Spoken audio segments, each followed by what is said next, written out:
Que o Senhor abençoe a sua vida nessa manhã. Vá já preparando o seu coração para esse momento que nós teremos aqui. Um momento muito importante de nós nos voltarmos à palavra de Deus. E hoje é um dia aqui, de contrastes, porque nós estamos vivendo tantas coisas boas, tantas coisas para celebrarmos. Nós estamos vendo a manifestação do amor de Deus através de missões na nossa igreja. Nós estamos apresentando crianças. Nós estamos aqui para recebermos a palavra do Senhor, para adorarmos a Ele.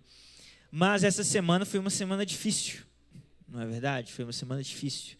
Uma semana difícil para a nossa comunidade em contexto local, uma semana difícil para nós cristãos em contexto global.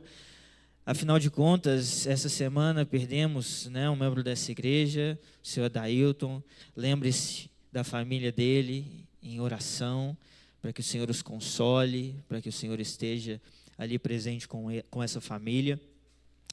Temos irmãos da nossa igreja também que perderam parentes queridos, próximos, que vocês estejam em oração também pela vida do Vladimir, nosso irmão.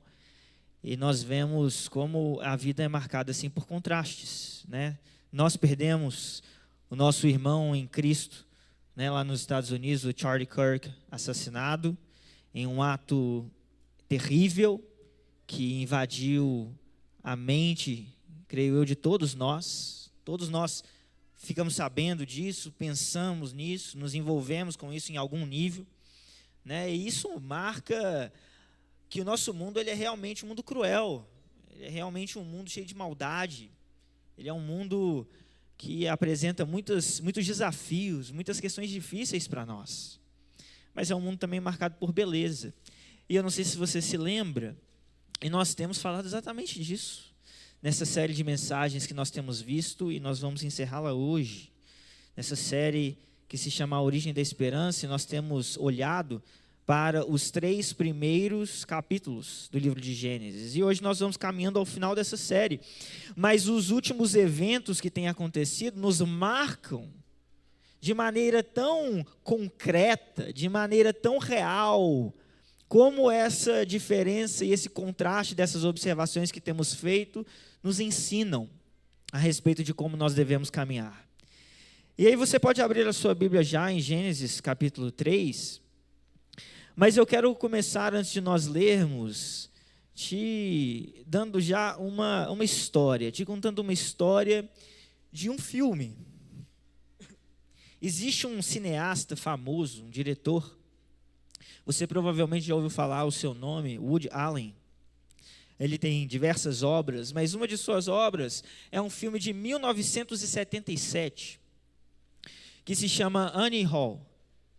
E nesse filme, existe ali uma cena interessante, onde Woody Allen vai expressar como ele se sente a respeito da vida. E como que se dá essa cena? Existem ali 2 mulheres, 2 senhoras conversando em um resort maravilhoso, cercado por montanhas, uma paisagem bela, tudo parece muito bem. Elas estão conversando e uma vira para a outra e diz assim: a comida desse lugar é realmente terrível. E a outra que ouve responde: sim. E eles também servem porções tão pequenas. A imagem então corta para Woody Allen, que vai expressar como ele se sente a respeito da vida. E ele vai dizer o seguinte: é assim que eu me sinto a respeito da vida. Ela é cheia de miséria, solidão, sofrimento e infelicidade. E ainda assim, tudo isso acaba rápido demais. A verdade é que o sentimento expresso por ele não é assim tão diferente do sentimento que provavelmente você também experimenta em alguma dimensão. Não é diferente do sentimento que eu experimento. É verdade que a vida é marcada por tantas coisas terríveis, cruéis, que nos causam dor, aflição, desesperança, mas ainda assim, nós sentimos, percebemos, pensamos que a vida passa rápido demais. Ela se vai, num piscar de olhos. E de repente nós somos confrontados com esse término dessa vida que, afinal de contas, era boa ou não, era doída ou não, nos fazia sofrer tanto ou não, valia a pena ou não, já que, mesmo em frente a tanto peso, há em nós essa sensação agridoce. Essa cena desse filme, ela tem um ar de cômico e trágico. E a vida também tem esse ar cômico e trágico. E assim, quando nós observamos o nosso próprio caminho, nós conseguimos perceber alguns desses elementos que marcam esses contrastes da vida. De certa forma, nós vemos que nós estamos rodeados de uma beleza incomparável. Nós nos deparamos com paisagens, com bondade, com expressões de amor, com viagens que fazemos, mas nós também não podemos ignorar que nós estamos cercados por uma grande miséria.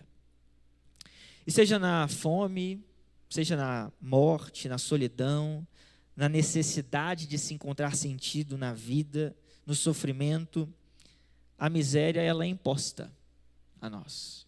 É imposta nas favelas, é imposta nos palácios da alma humana. E em meio a essa miséria toda que nós vemos à nossa volta, nós ainda assim carregamos dentro de nós uma esperança, uma expectativa de que exista uma vida mais excelente, de que exista alguma resposta, uma solução para esses problemas que nos cercam, de que essa miséria seja resolvida. E esse elemento de se constatar a dor da vida, e mesmo assim, de se ter uma estranha expectativa pela vida, nos comunica uma sensação estranha, que é a de como se nós vivêssemos à sombra do que o mundo ou a existência um dia já foi. Ou ainda como se nós vivêssemos à sombra de uma expectativa por aquilo que um dia a vida será. Por isso é que às vezes parece que mesmo que a vida seja tão difícil, ela passa rápido demais. E isso pode nos levar a perguntar: será que essa vida que nós vivemos realmente, de fato, a sombra de uma vida mais excelente? E a Bíblia nos diz que sim. A Bíblia nos diz que há algo a se esperar, que há um elemento que resolve essa tensão e esse contraste. Mas para nós entendermos o caminho para a realização desse anseio que nós temos, nós precisamos primeiro entender onde estamos, o mundo que vivemos e o que nos impede de chegar à realização desses anseios que nós carregamos dentro da nossa alma. E é com essa tensão, esse contraste, esses problemas em mente que nós vamos então agora nos aproximar do texto de Gênesis, capítulo 3. Nós vamos fazer a leitura a partir do versículo 7. E assim diz a palavra do Senhor: Então, os olhos de ambos se abriram, e percebendo que estavam nus, costuraram folhas de figueira e fizeram cintas para si. Ao ouvirem a voz do Senhor Deus que andava no jardim, quando soprava o vento suave da tarde, o homem e a sua mulher esconderam-se da presença do Senhor Deus entre as árvores do jardim. E o Senhor Deus chamou o homem e lhe perguntou: Onde você está? E ele respondeu: Ouvi a tua voz no jardim, e porque estava nu, tive medo e me escondi. Deus perguntou: Quem lhe disse que você estava nu? Você comeu da árvore da qual ordenei que não comesse? Então o homem disse: A mulher que me deste para estar comigo, ela me deu da árvore e eu comi. Então o Senhor Deus disse à mulher: Que é isso que você fez? A mulher respondeu: a serpente me enganou e eu comi. Então o Senhor Deus disse à serpente: por causa do que você fez, você é maldita entre todos os animais domésticos, entre todos os animais selvagens. Você rastejará sobre o seu ventre, comerá pó todos os dias da sua vida. Porém, inimizade entre você e a mulher, entre a sua descendência e o descendente dela. Este lhe ferirá a cabeça e você lhe ferirá o calcanhar. E a mulher, ele disse: aumentarei em muito os seus sofrimentos na gravidez. Com dor você dará à luz filhos. O seu desejo será para o seu marido e ele a governará. E a Adão disse: por ter dado ouvidos à voz da sua mulher e comido da árvore que eu havia ordenado que não comesse, maldita é a terra por sua causa. Em fadigas você obterá dela o sustento durante os dias de sua vida. Ela produzirá também espinhos e ervas daninhas, e você comerá a erva do campo. No suor do seu rosto você comerá o seu pão, até que volte à terra, pois dela você foi formado, porque você é pó, e ao pó voltará. E o homem deu à sua mulher o nome de Eva, por ser a mãe de todos os seres humanos. O Senhor Deus fez roupas de peles, com as quais vestiu Adão e sua mulher. Feche seus olhos. Vamos orar ao Senhor. Peça ao Senhor que fale contigo nessa manhã. Senhor, nós nos apresentamos agora diante de Ti, crendo que estamos diante da Tua palavra revelada a nós e que o Teu Espírito aplica essa palavra em nossas vidas e nos transforma.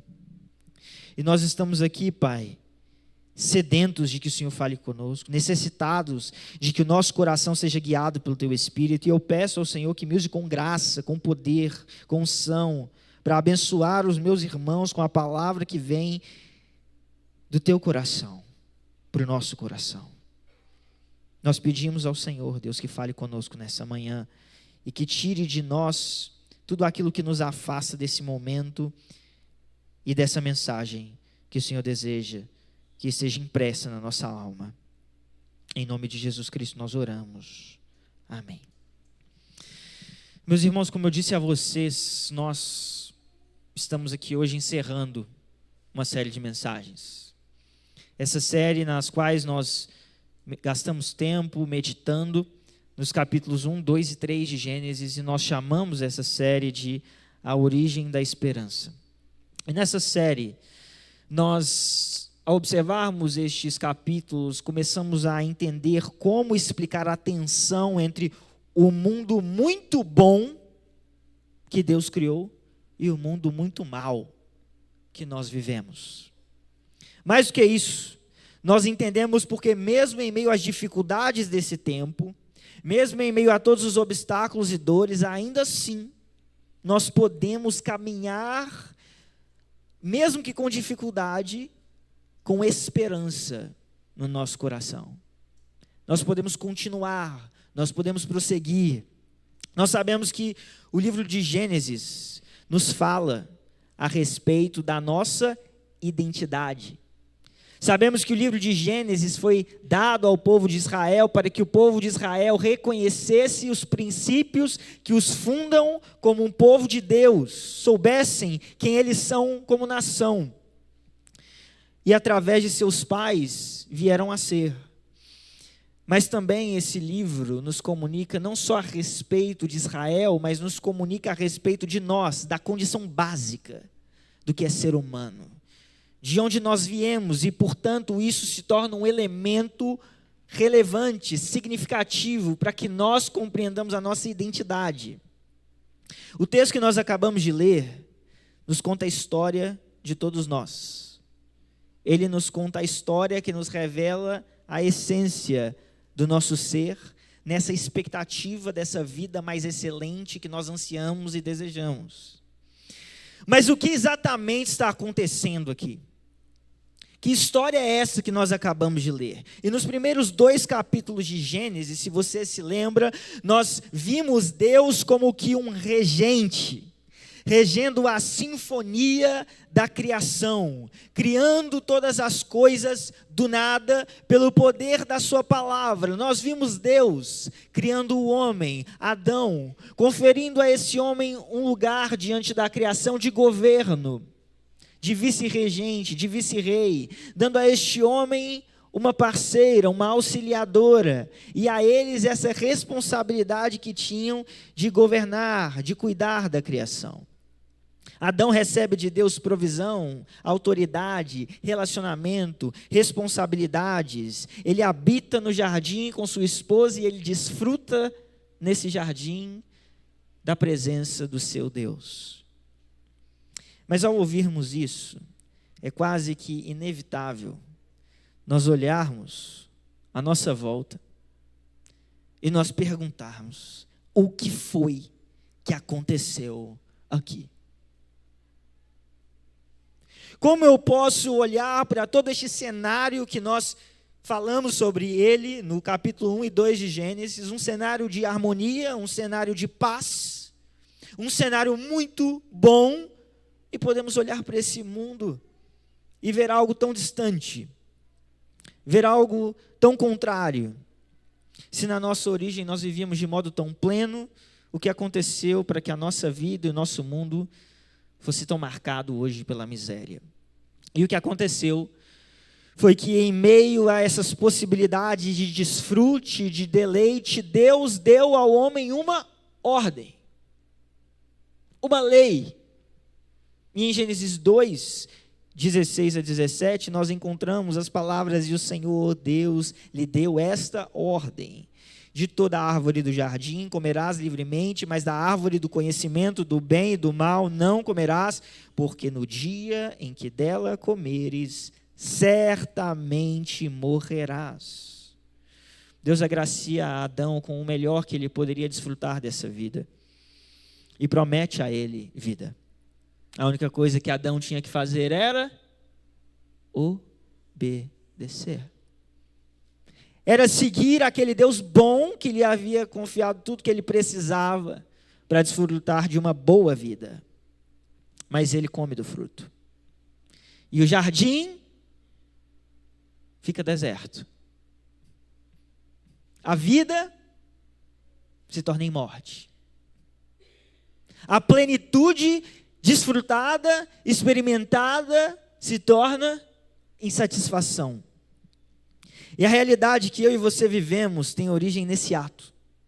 E ao olharmos para esse texto, nós podemos então compreender não só quem somos, mas nós podemos compreender como nós fomos afetados pelo pecado.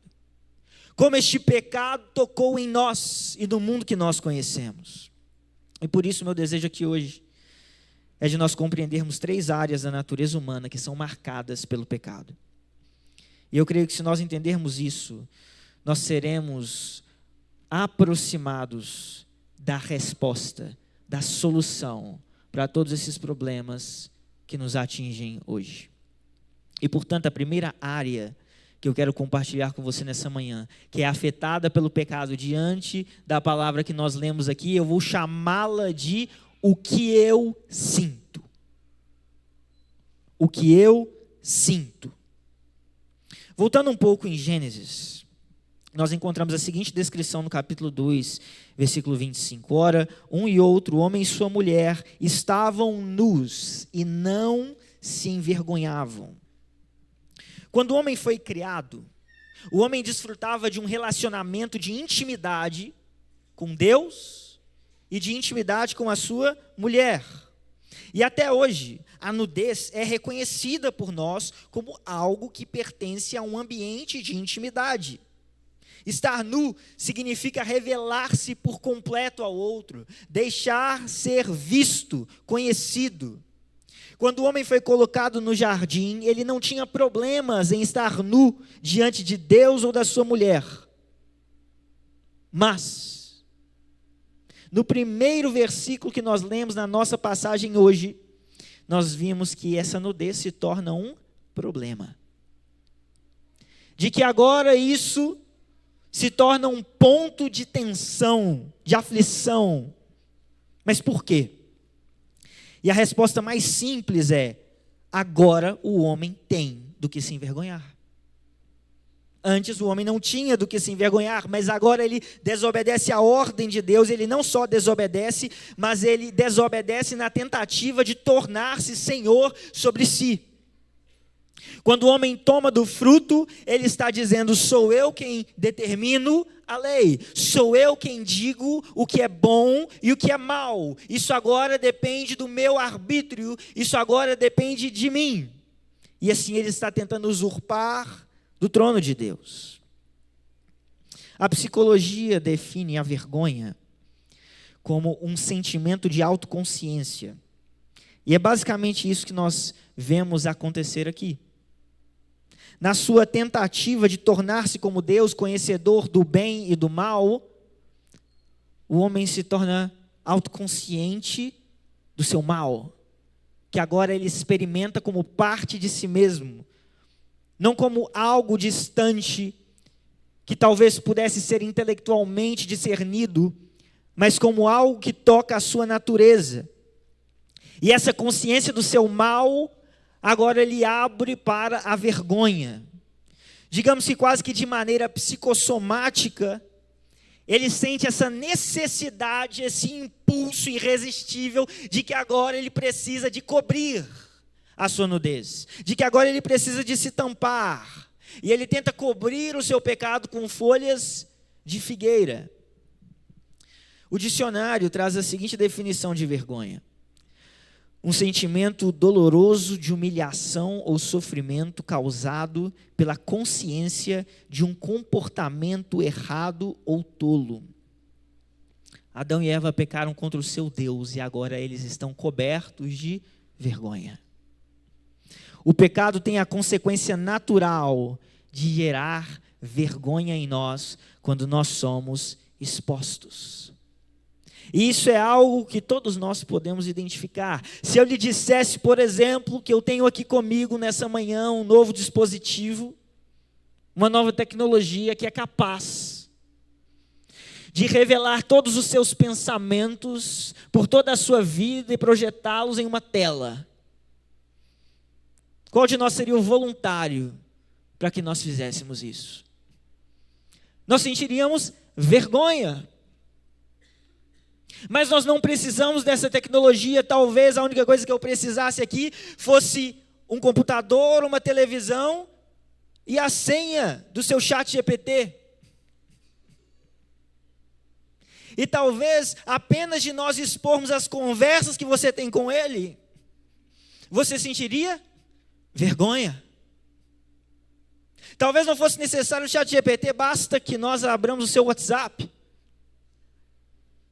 ou seu álbum de fotos, ou quem sabe o seu histórico de navegação no computador. O pecado gera vergonha. Mas e se eu te disser que todas essas coisas estão expostas? E se eu te disser que isso não é uma possibilidade, mas uma realidade concretizada? Então agora você deveria não só experimentar a vergonha, você deveria experimentar também o medo. Mas veja, essas coisas estão expostas. Talvez não diante de mim, talvez não diante de nós, mas elas estão expostas diante de Deus. E veja o que Hebreus diz em Hebreus 4:13. E não há criatura que não seja manifesta na sua presença. Pelo contrário, todas as coisas estão nuas, descobertas, expostas aos olhos daquele a quem temos que prestar contas. Os meus exemplos não são uma possibilidade. Tudo o que fazemos está exposto. aquele a quem devemos prestar contas. Não é apenas a vergonha que é provocada no homem pelo pecado, mas é também o medo. E quando Adão ouve que Deus está vindo ao seu encontro, ele se esconde. Por que ele se esconde? Porque ele está com medo. E o diálogo que acontece entre Adão e Deus aqui se torna interessante se nós observarmos que quando ele acontece, Adão já tinha tentado cobrir-se com folhas de figueira. Mas elas não foram suficientes. Porque ele está dizendo que ele está nu. Adão tem medo porque ele sabe que ele estava na presença de um Deus santo e de um Deus justo, e a sua desobediência não poderia ser escondida, e a consequência da sua desobediência seria a morte. O pecado leva Adão a um estado de experienciar vergonha e medo. E isso leva a tentar resolver o seu problema. Como? Escondendo a sua nudez, ou se escondendo de Deus, nessa tentativa inútil que ele tem de tentar cobrir a sua vergonha para escapar de Deus. E é isso que muitos de nós fazemos. Nós olhamos para esse pecado que nos gera vergonha e medo e nós tentamos disfarçá-lo, relevá-lo, cobri-lo. Às vezes tentamos projetá-lo. Às vezes projetamos a nossa própria maldade no outro e tentamos matá-lo. Não pelo que ele diz, não pelo que ele faz, mas por aquilo que eu mesmo projetei nele. E ali eu tento fuzilá-lo, para tentar resolver o problema da minha vergonha, o problema da minha culpa, o problema do meu medo, para tentar cobrir a minha nudez, para tentar disfarçar que eu mereço a morte diante de um Deus santo. Por mais que alguns possam negar, a verdade é que todos nós nascemos com essas marcas, com as marcas da vergonha e do medo pelo pecado. A nossa consciência nos acusa e nós precisamos desesperadamente de uma saída. Quando o pecado nos torna um produto da vergonha e do medo, nós passamos a fugir desesperadamente de Deus. A tentativa de usar folhas de figueira e árvores para se esconder de Deus pode nos parecer bastante infantil, não é verdade? Mas bastante infantil é a nossa tentativa de ocultar o nosso pecado diante de Deus, pensando que podemos enganá-lo. Assim, as folhas de figueira de alguns são as suas boas obras.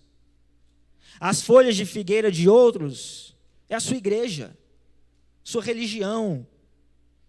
Outros têm folhas de figueira que eles colhem na árvore da ciência, do conhecimento. Porque quem sabe assim eu não posso me esconder de Deus ou esconder Deus de mim.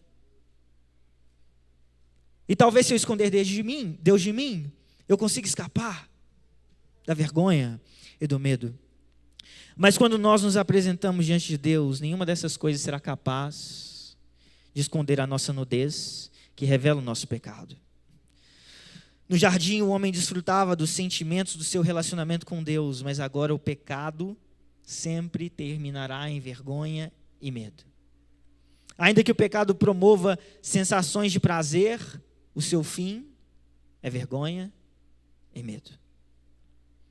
Mas não é só o que nós sentimos que é afetado pelo pecado.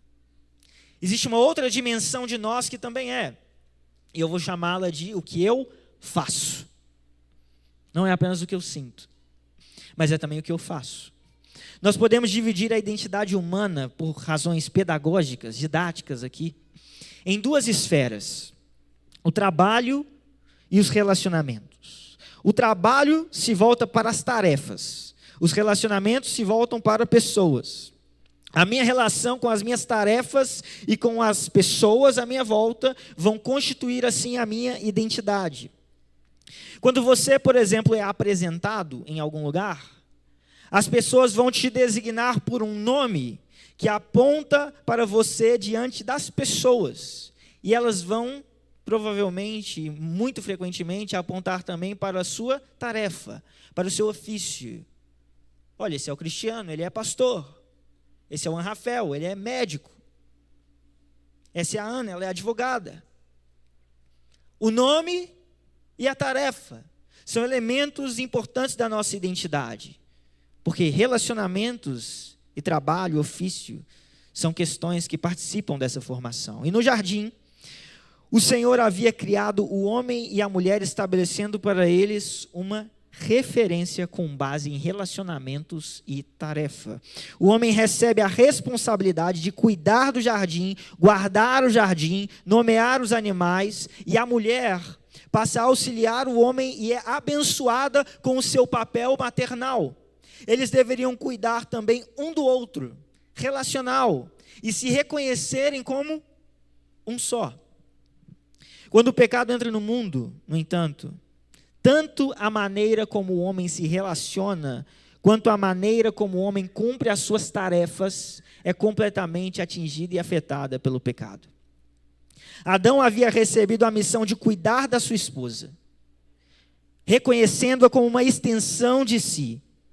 No entanto, quando Deus questiona Adão sobre ter comido do fruto proibido, o que ele faz? Ele não reconhece a sua esposa como uma extensão de si. Ao invés de assumir a responsabilidade sobre os seus atos e sobre os atos de sua mulher, ele faz uma cisão, ele faz uma ruptura, ele isola a relação entre ele e a sua mulher, tentando deslocar a culpa que ele carregava, tirá-la dele e colocá-la sobre ela. E nisso esse relacionamento é rompido. Nisso há um distanciamento entre eles.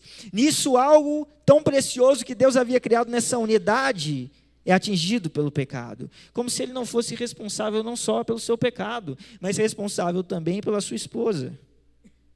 E do mesmo modo, a nossa relação é afetada com Deus.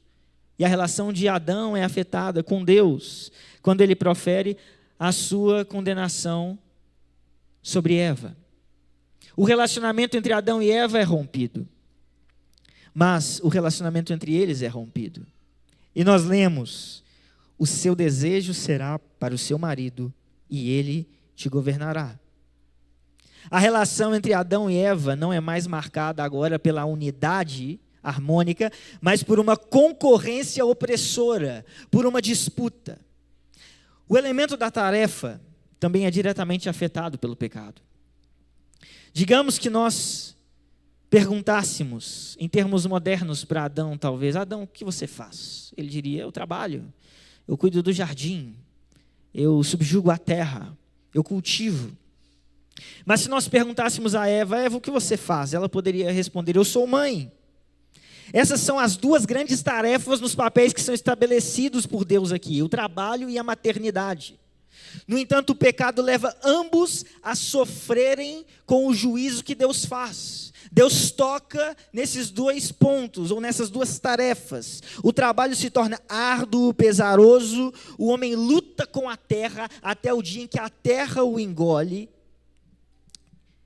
E a mulher, da mesma forma, vai ver naquilo que é um dos seus maiores dons, a maternidade, uma das suas maiores dores. Outro elemento interessante para observarmos aqui é que o trabalho e a maternidade, eles eram meios para se glorificar a Deus, meios para se adorar a Deus.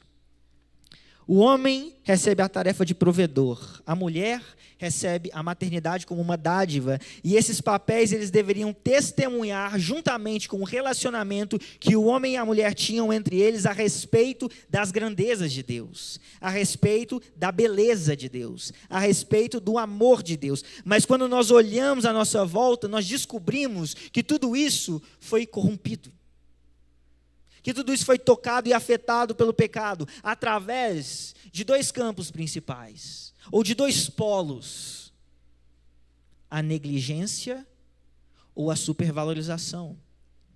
O pecado gerou dissonâncias como os homens se tornando demasiadamente preguiçosos, indolentes. Eles não trabalham e não querem trabalhar, não querem arrumar serviço, ou então eles vão ao trabalho para encontrar nele o significado da sua vida. eles vivem para trabalhar e somente isso pode lhes dar sentido, e isso se torna um ídolo constituído diante deles. Mas e a mulher, com a tarefa que Deus deu a ela ainda no jardim? Negligência ou supervalorização? As mulheres passam a enxergar ter filho como um peso, como uma dor, como algo que eu quero evitar, como algo que eu não desejo, algo que eu não quero. Negligência. Ou idolatria. Eu preciso de um filho. Se eu não tiver um filho, eu não vou ser feliz. Se eu não tiver um filho, eu não vou me realizar. Eu preciso de um filho. Negligência ou supervalorização, idolatria. Assim, aquilo que é concedido por Deus como bênção é distorcido em ídolo ou negligenciado. O pecado afeta o que eu sinto, produzindo em mim vergonha e medo que me fazem fugir de Deus inutilmente. O pecado afeta o que eu faço, mudando a forma como eu me relaciono com as minhas tarefas e me afastando do propósito original de Deus. Mas ainda nós vemos aqui, por fim, que o pecado afeta o que eu necessito. Quando o homem peca, ele peca contra um ser perfeito, contra um ser que havia concedido tudo o que ele precisaria para desfrutar de uma vida plena na sua presença. O homem se volta contra aquele que o cria, que provê, que protege, que abençoa, que conduz, que sustenta a vida. E esse contra quem o homem se volta é um Deus santo e é um Deus justo.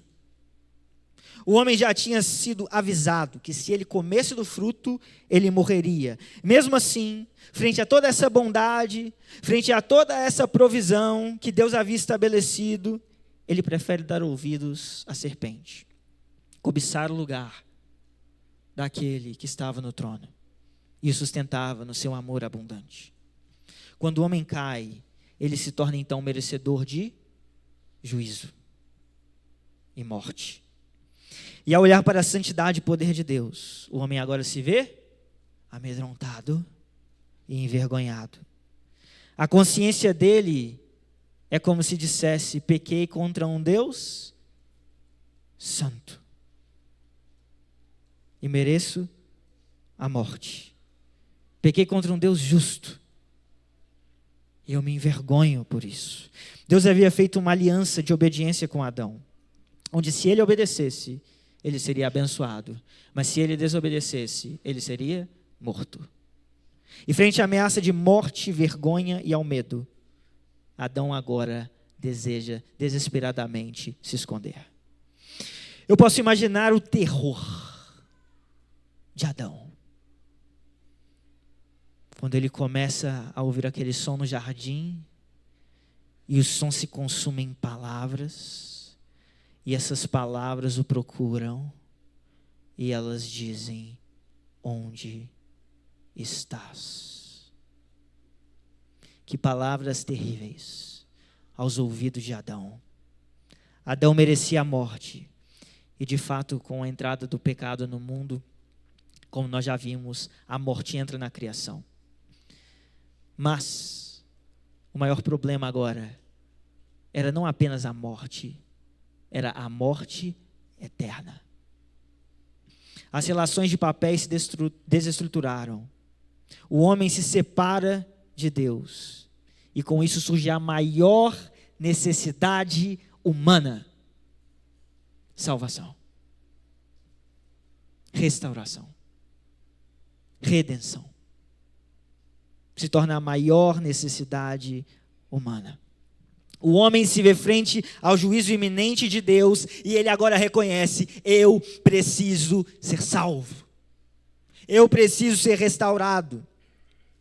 Mas sabe qual é a boa notícia?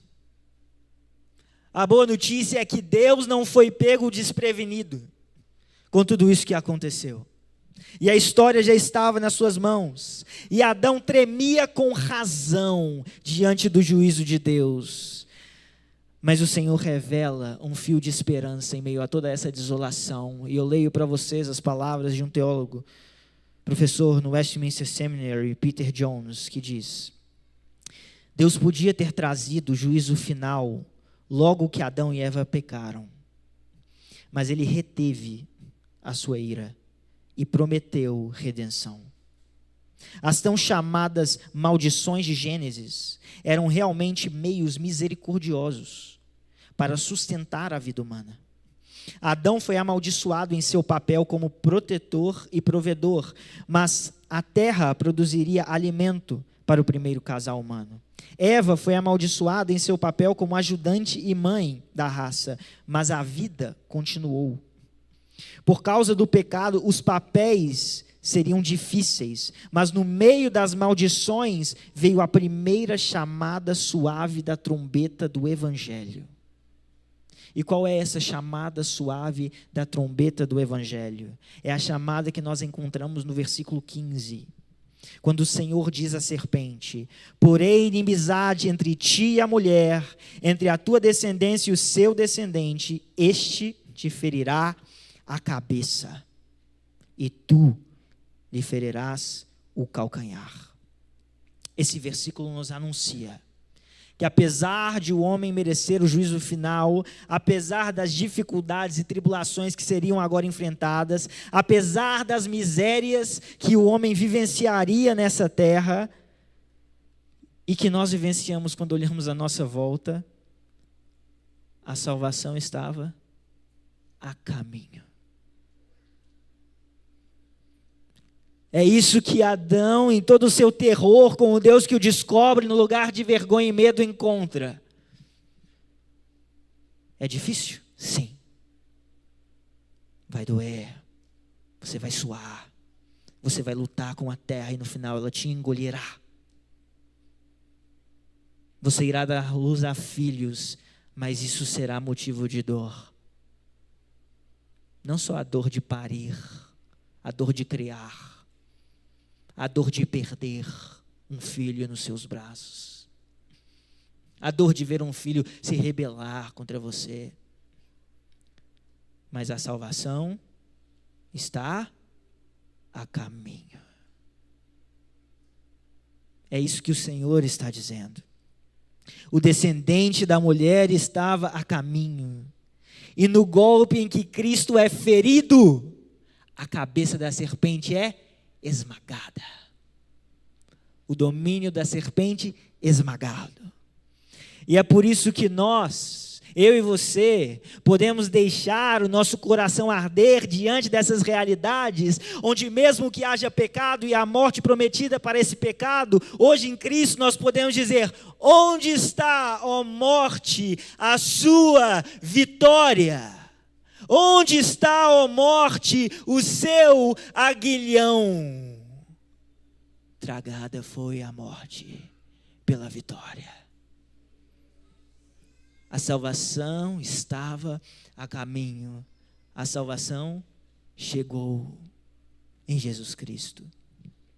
O Senhor anunciava no jardim do Éden que a sua provisão, a maior necessidade do homem chegaria. A salvação estava anunciada e ao fim do texto que lemos, acontecem ainda duas coisas que eu quero chamar a sua atenção para elas. Versículos 20 e 21 dizem: e o homem deu à sua mulher o nome de Eva, por ser mãe de todos os seres humanos. O Senhor Deus fez roupas de peles com as quais vestiu Adão e sua mulher. Eu não sei qual a impressão que você tem ao ler estes versículos aqui, mas eu me lembro que a primeira vez que os li, eu fiquei intrigado, eu pensei: o que isso está fazendo aqui? É uma das afirmações que os teólogos vão chamar de non sequitur. Basicamente significa dizer: o que isso está fazendo aqui? Parece que não cola a história. Você pode pensar: olha, Deus está aqui amaldiçoando, Deus está acabando com tudo, Deus está prestes a expulsar Adão do jardim. Por que cargas d'água, por que raios? Adão está pensando em colocar nome na sua mulher. Mas reparem no motivo pelo qual Adão colocou o nome em Eva. O texto diz: por ser ela a mãe de todos os seres humanos.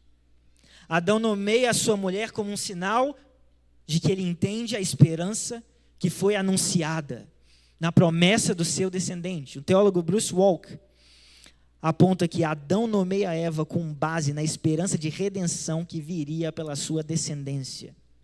A semente messiânica foi plantada. E por fim, o Senhor providencia vestes para o homem, para que a sua nudez fosse coberta. E nós não podemos deixar de nos lembrar que é somente o Senhor quem pode cobrir a nossa nudez. E que se nós temos a nossa nudez coberta, ela está coberta na lã do Cordeiro que foi morto na cruz.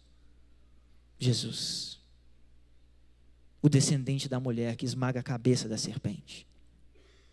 Nós começamos essa série de mensagens, meus irmãos, pensando sobre o paradoxo de uma vida marcada pela dor, mas também da esperança de uma vida mais excelente.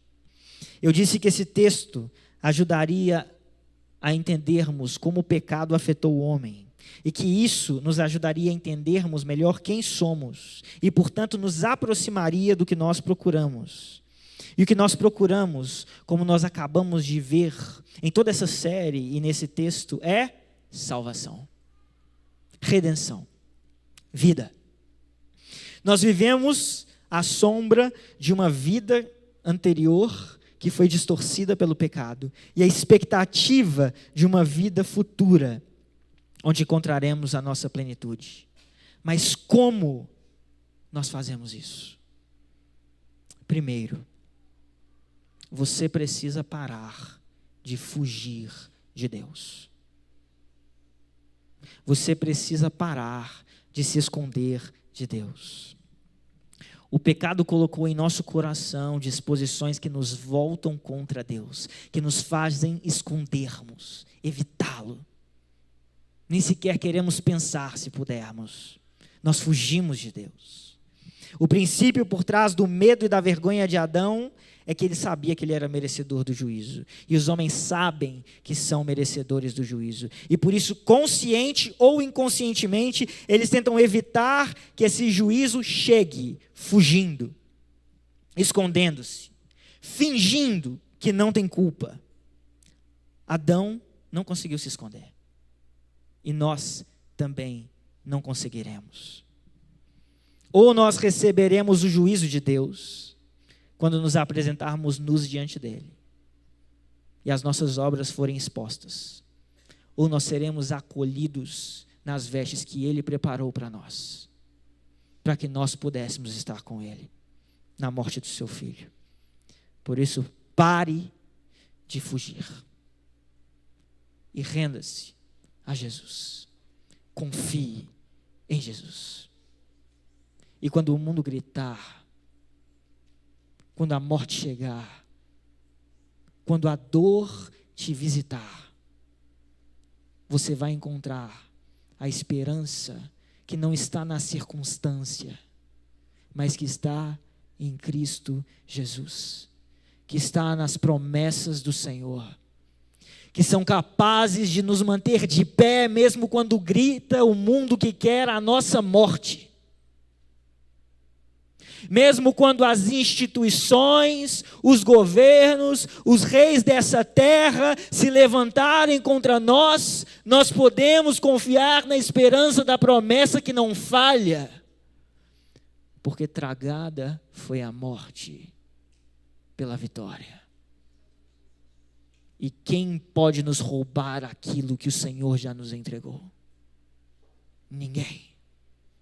Por isso, pare de fugir de Deus. Segundo, às vezes, ainda que tenhamos recebido a graça de Deus em Cristo Jesus, na caminhada cristã, nós nos entregamos ainda assim a disposições reprováveis que o pecado colocou em nosso coração.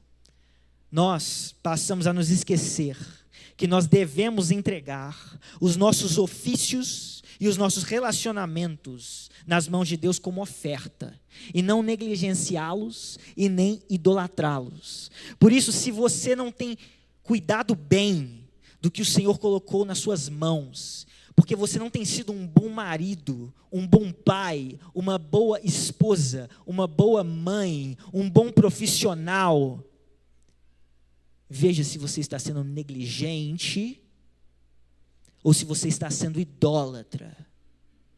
Porque esses são dois caminhos de corrupção. Se arrependa do que você tem feito, peça perdão àquele que você feriu e entregue os seus relacionamentos e o seu trabalho nas mãos do Senhor, para que eles sirvam aos propósitos que foram criados para servir. Terceiro e última coisa, se você tem servido a Deus com zelo e tem crido na promessa do Senhor, descanse. Por que é que você tem andado tão preocupado? Por que é que você tem deixado que as mudanças de vento apavorem o seu coração? Se a sua fé está no Senhor e os seus olhos estão nele, Ele está no barco, deita do seu lado, vai tirar um cochilo. Pare de surtar, pare de alimentar as ansiedades do seu coração, pare de alimentar a depressão da sua alma. Pare de consumir aquilo que te perturba, como se os seus olhos não estivessem no Deus que te traz segurança, independente de quem morre e quem nasce, independente de quem governa ou de quem cai. Descanse. Descanse nisso que você diz crer. Descanse nesse no qual você coloca a sua fé. Vai tirar um cochilo com ele no barco. Sabe por quê? Porque o destino desse barco é essa terra que nós ansiamos, onde não vai haver mais governante ímpio, onde não vai haver mais morte, onde não vai haver mais sofrimento. Ou nós cremos e nos movemos pelo que cremos, ou nós não conseguiremos ficar de pé em um mundo abalado pelo pecado. Por isso, descanse. Vamos orar? Senhor, nós reconhecemos a nossa fraqueza diante do Senhor. Reconhecemos, Pai, que nós tantas vezes, Pai, tropeçamos, falhamos, somos inconstantes. Nos perdoa, Pai. E que essa mensagem dessa manhã seja um sopro sobre a nossa alma, que nos convide à Tua presença, que nos convide a descansar no Senhor de verdade, e não apenas de boca. Que aquilo que cremos, Deus, transforme a maneira que vivemos na nossa casa, que vivemos com os nossos filhos, com os nossos pais, com as nossas esposas, com os maridos, com o trabalho. Pai, nos ajuda a responder de maneira agradável ao Senhor e a tudo que o Senhor fez por nós. E nós pedimos por aqueles, Deus, que podem estar no nosso meio, que ainda não renderam a vida ao Senhor. E nós clamamos ao Senhor que nessa manhã a Tua voz seja ouvida e a Tua ovelha te siga e se renda ao Senhor. Assim nós oramos. Em nome de Jesus Cristo. Amém. Que o amor de Deus, o Pai, as consolações do nosso Senhor Jesus Cristo, a graça dEle, a comunhão do Espírito Santo de Deus, seja sobre a sua vida hoje e sempre. Deus te abençoe.